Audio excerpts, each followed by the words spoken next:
If there's one thing I love about science fiction, it's spaceships. Whether they be cargo ships, personal shuttles, cruisers, or my favourite, military. And the Gundam franchise has a vast collection of ships to choose from.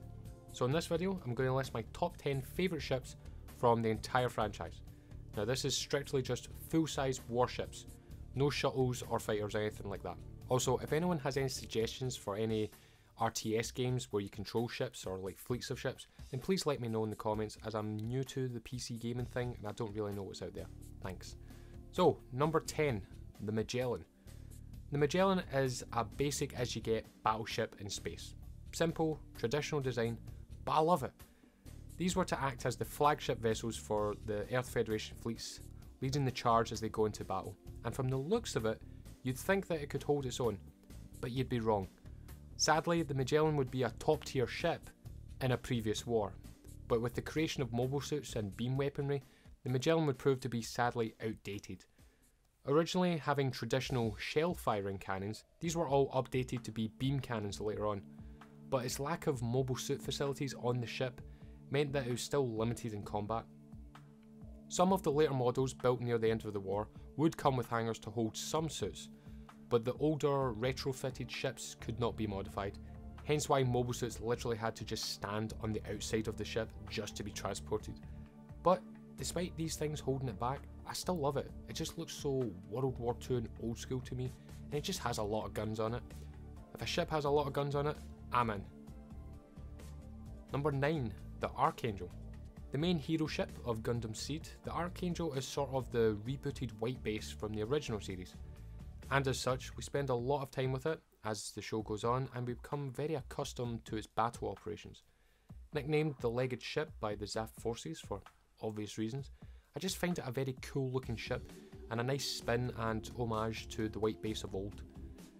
You can see the inspirations from the white base, but it has enough of its own uniqueness to make it stand out and be its own thing. And talk about firepower, oof, this ship has it in spades. You do not want to mess with this ship in one-on-one combat. Say what you will about Gundam Seed, it has some good designs in it, and this ship is one of them. Number 8, the Dogos Gear. You can sort of see the Dogos Gear as the equivalent of the Super Star Destroyer for the Titans forces, as it is their biggest flagship. Except for the Jupiterus, but that's a mining ship that was sort of more just Scirocco's personal ship. But anyway, the Dogos Gear is massive. It's roughly twice as long as every other ship at the time. It has more firepower, more mobile suit carrying capacity, being able to hold around 20 plus suits with 12 launch catapults, meaning it could deploy its mobile suits very quickly for a shock offense. For reference, most ships can hold between 10 to 14 suits maximum and had between 2 to 4 catapults. When it first showed up, you knew the Titans weren't playing around anymore. They were pissed, and this ship was the instrument of their anger. Whenever it would show up, you just knew something serious was going to happen. It just had that foreboding presence to it. The second ship in this class, the General Revel, which showed up in Gundam Unicorn, was much bigger, being able to hold around 48 suits and having 16 catapults. Absolute monster of a ship. But the old school original Dogos Gear is just one of my favourites. Number 7, the Radish. The Irish class of ship was made to replace the older Salamis class of ship from the 1 Year War that were laughably outclassed, even during the 1 Year War. The Irish class was a fully capable class of ship, being able to house multiple mobile suits and had enough firepower to protect itself. The most prominent of these ships was the Radish. The Radish was the first support ship in a Gundam series introduced in Zeta Gundam. You have the main hero ship, the Argama, but then about 10 or so episodes in, we see the debut of the Radish, which becomes sort of the second flagship of the AUG.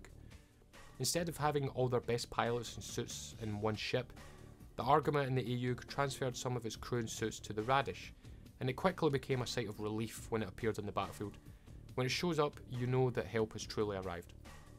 As you know, I love the support character, the second guy, the Robin to the Batman, and the Radish is the support guy, just in ship form.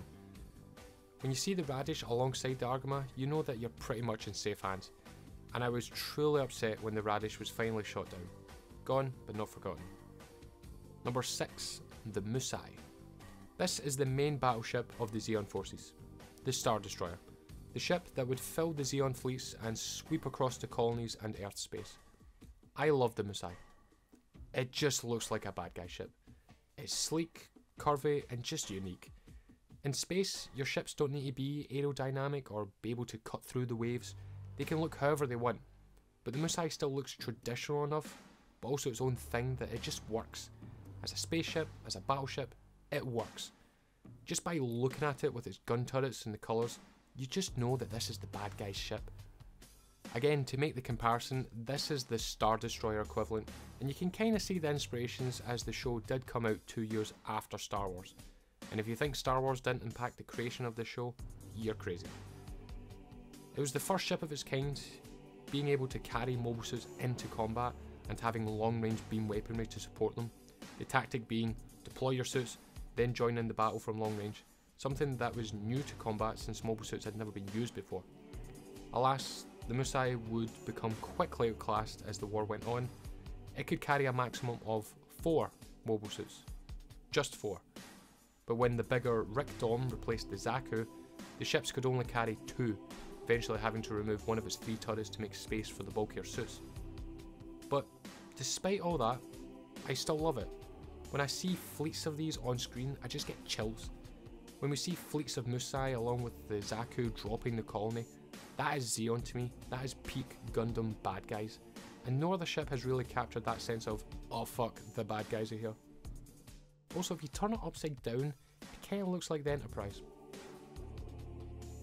Number 5, the Argama. The Argama is the hero ship of Zeta Gundam and the first half of Double Zeta Gundam. Inspired by the legendary White Base, both in canon and just in the show's production, the Argama is a formidable and plucky ship that leads the charge against the corrupt Titans. The Argama is very much a more streamlined White Base, having a much more sleek design to it. Its looks immediately catches the eye and it's just instantly recognisable. One of the most striking features is that the living quarters actually extend outwards when not in combat and rotate to create artificial gravity. Heavily armed and boasting an impressive assortment of mobile suits, the Argama was not to be taken lightly. The thing I love about the Argama beyond its looks is also what it stood for. It was the face of the AUG, the lead ship, the head of the rebellion. Whenever it showed up, the Titans knew they were in trouble and that civilians just felt safe. We spend the most time with the Argama in the UC timeline more than any other ship, and weirdly enough we don't really know what happened to it. At least I don't think we do. Last we know is it had to be left behind on Earth with Karaba because the crew were upgrading to the Nahal Argama, I think I'm pronouncing that right, which was just a much improved version of the Argama, which I do like too, but the original Argama design will always be my favourite as it's what I grew up with, as I never saw Double Zeta Gundam until just a few years ago. Spoiler, first half of the show, second half, ooh, really good. Number 4, the Guazine.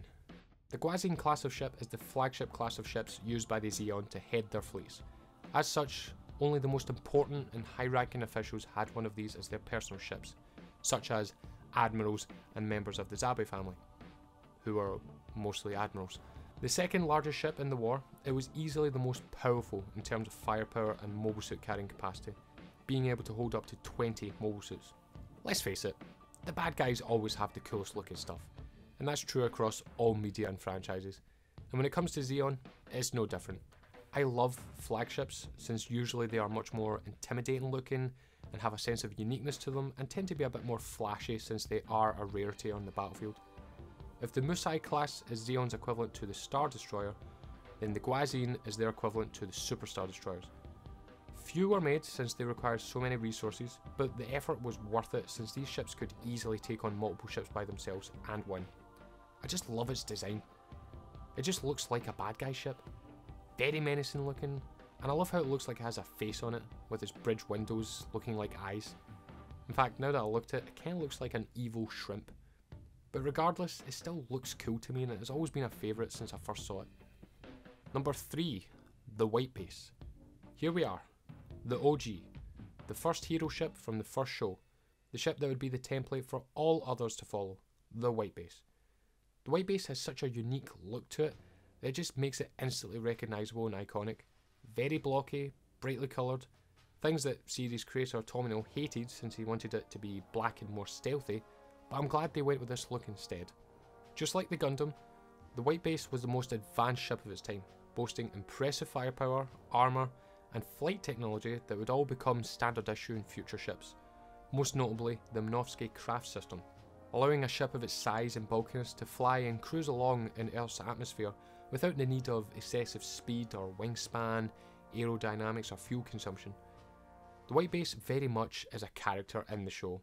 It's the home for the main cast. We see it struggle and thrive throughout the war, and when we finally see it go down in the final battle at the end of the show, we the audience, along with the crew, feel a sense of remorse as it goes down in flames. But its legacy and impact just lives on. In terms of iconic hero ships from just sci-fi in general, I put the White Base up there with the best of them. The Millennium Falcon, the Enterprise, the TARDIS, the Serenity, it belongs up there with them. At least to me. Number 2, the Guadin. The biggest ship on my list, the Guadin is a monster. Based on the older Guazine class of ships, the Zeon remnants at Axis built the Guadin to be their flagship and wanted to prove their might by making it the biggest ship they could.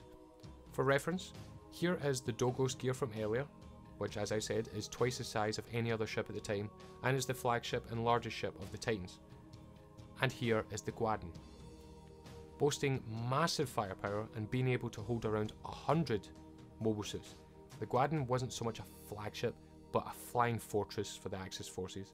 Its sheer size and grandeur just intimidated all that opposed it, having never seen any ship that size, save for mining vessels like the Jupiters. To me, this is the ultimate bad guy ship in Gundam. The Axis forces, when they arrived, only had this ship and the 100 mobile suits at their disposal. This wasn't the flagship of a fleet, it was the fleet. It didn't need any other support, and when the three-way war between the AU, Titans and Axis began, the Guadin held its own. Now, it might have been a case of all your eggs in one basket, but it worked, for a time. No other ship has sent such a feeling of dread across the battlefield than the Guadin, and I just love it for that. It's one thing to look cool, but you need to have the impact and be able to back it up, and the Guadin did just that. Number 1, the Albion. Bet you didn't expect this. But yes, my favourite ship of all time from Gundam is the Albion. A ship we only see for 13 episodes in Stardust memory. You know when you just see something and it just clicks with you, and you think, I love that, but you just can't really put into words why. It could be your favourite car, your favourite guitar, your favourite armour. The Albion is that for me when it comes to Gundam ships. Canonically, it's just a variation of the White Base, as it is still just a Pegasus class ship, but it's so much more than that. I think really it's the opening animation of Stardust Memory that sells the ship for me. It just looks so cool. From the engines, to the wings that can fold away, to the launch catapult for the mobile suits, to the gun locations, how sleek it looks. It's just amazing. Now sadly I can't show you the opening due to fear of copyright shit, but just go and watch the opening of 0083 Stardust Memory, either one, and you'll just see how cool the ship looks. It's my absolute favourite Gundam ship, and in my top 3 ships of all time, out of all of sci-fi. That's just how much I love it. And that's my top 10 list of favourite Gundam ships of all time. Let me know what your favourites are down below. I'll keep doing top 10 lists, and I'm really interested to see what your guys' favourites are. And let me know of any ships you think I might have forgotten about, because there definitely is. But yeah, hope you enjoyed the video, and I shall see you next time. Bye bye.